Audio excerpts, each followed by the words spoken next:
Hello everyone, welcome to another video. My name is Marius, and in today's video, I wanted to go over the behind the scenes and show you how I created this Apple spec commercial.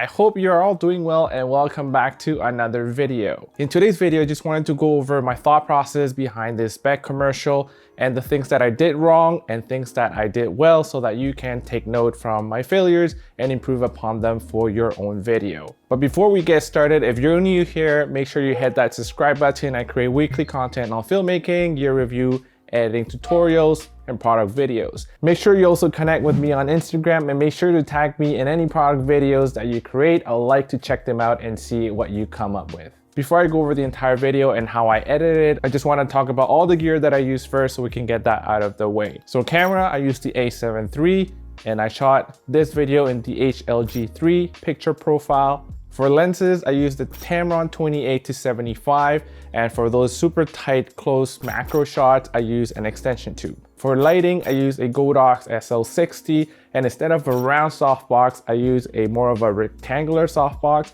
And the reason why I wanted to use that is because it gives you a nicer rectangular sort of reflection on the product, on the AirPod, that's a little bit more pleasing in my opinion compared to a round softbox. On the opposite side, I use the tube light, reflecting its light onto a whiteboard to reflect that light back to fill the other side of the product. I wanted that light to be a little bit more diffuse and softer on the AirPod, so that's why I did not use the tube light to light it directly onto the product. And that tube light with the bounce board sort of recreated a little bit of that straight line reflection that I wanted on the product, but on the other side. For the last shot, when I actually came into the frame, I used the Godox XL60, again with the rectangular softbox, and on the opposite side I had an LED panel with a softbox. The actual shooting process that was not too complicated. I actually just shot in this small space that I have here, this den area in my apartment, which is quite small. So I came into this shoot not having a complete picture of what I wanted to do.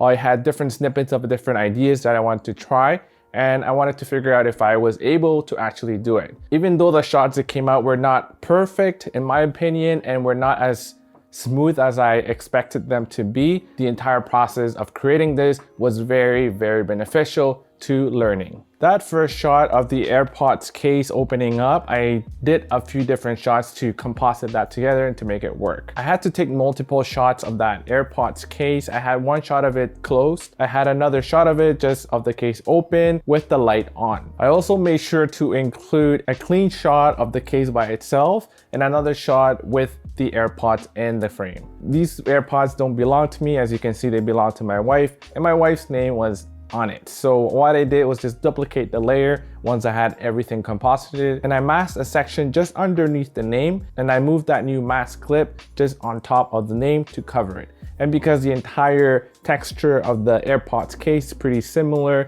above and under the name, it masked very perfectly. Now this was the simple part. The difficult part was opening that case by itself. I'm no expert in CGI and all that stuff. I thought of using fishing line to stick it to the back of the case, but because they're magnetic, it's quite difficult to open with a fish line, so that didn't work out. So I thought about shooting me opening this a few times, layer in all of these different composites, and mask out my hands in the shots where I'm opening. And that didn't really work out as well. I added a lot of unwanted movement in the two different openings of this case, and they just couldn't match perfectly in the edit, so it just looked very weird. What I did when I was shooting this was to close the AirPods case with my thumb behind the case. So what I did with this was just reverse it and mask that portion being opened up onto the rest of the composite.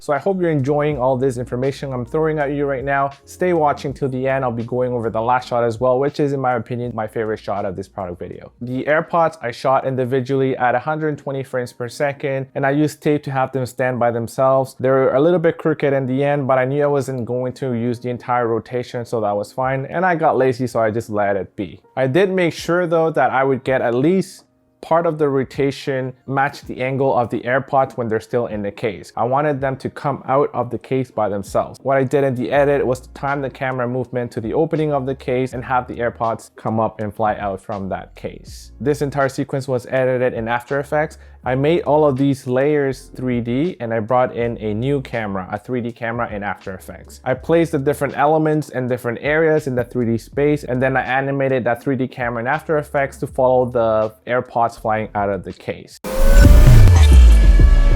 For the next shot where it looks like the insides of the AirPods are coming out, revealing what's inside. This is not actually what it looks like inside. I have no clue, but I thought that these objects that I selected gave the impression and the idea that these would be stuff that would be inside that AirPod. So I just went online and looked for elements that matched the angle of view and that looked like they would be inside these AirPods. And I just layered them in a way that it looked like they were coming out of the AirPod and then going back in. The next shots were on a display stand, a cheap one that I picked up from Amazon, and it's actually a mirrored reflective surface, so it gives you that really cool reflection. And for the cool lighting effect, all I did was just shine around an Aperture M9 over this AirPod.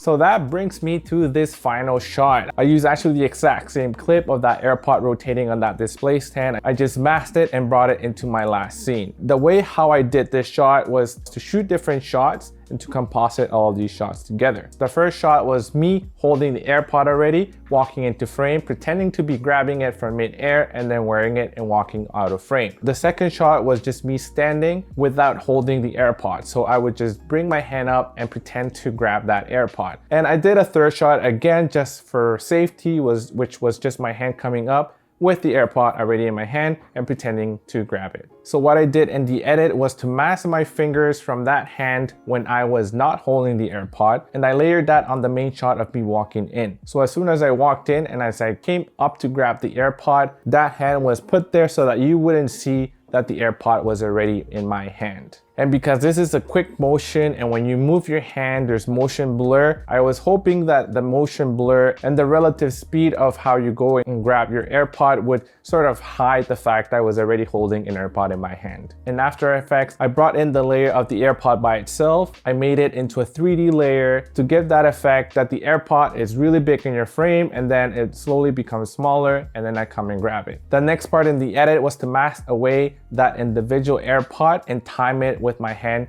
going up and reaching in. So this helped me sell the effect a little bit more. The other thing I had to keep in mind was the way the camera was focusing on me. As I started off frame, the camera was not focused on me, but as I came into the frame, the camera started to focus on my face, and as I brought my hand up, the camera started to focus on my hand. So I had to match my AirPod to match that focusing to sell that effect even further. All I did was bring a camera lens blur effect, keyframe that and time that blur with the way the camera was focusing. I was not able to perfectly match my empty hand to the actual full shot. So if you go frame by frame, you'll be able to see that there are some imperfections in there. But this wouldn't really be noticeable because people are watching this in real time and there's motion blur when you move your hand. If I had more time, I would have gone back to reshoot it, but I didn't have that time, so I just left it as is, and I felt that it was good enough for the purpose of this video.